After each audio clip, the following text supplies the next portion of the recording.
শুভ সন্ধ্যা বন্ধুগণ। আজকে পাখির বয়স 31 দিন এবং অ্যাভারেজ বডি ওয়েট 1650 গ্রাম, 1 কেজি 600 গ্রাম।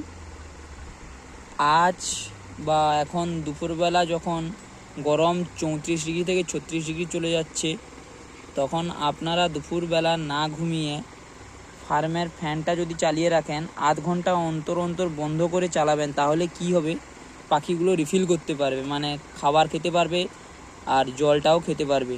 খাবারটা না দিলেই ভালো হয়, কারণ নর মুরগিগুলো খাবার খেলে অসুস্থ হয়ে পড়বে এবং হিট মোর্টালিটি হয়ে যাবে, স্ট্রোকও হতে পারে। দেখুন, আমার আজকে ফার্মে এই পাখিটা মারা গেছে।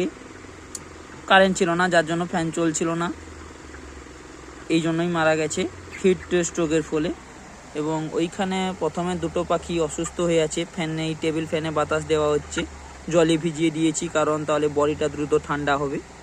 তো আপনারা এই রকম পদ্ধতির মাধ্যমে যেসব পাখিগুলো অসুস্থ হয়ে যাবে সেগুলোকে ঠিক করতে পারেন।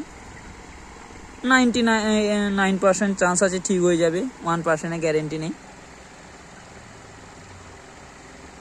তো এইভাবে আপনারা খেয়াল রাখবেন। গরমটা একটু পড়েছে, যেহেতু আমার 30 দিন হয়ে গেছে পাখি, আজকে 31 দিন বয়স।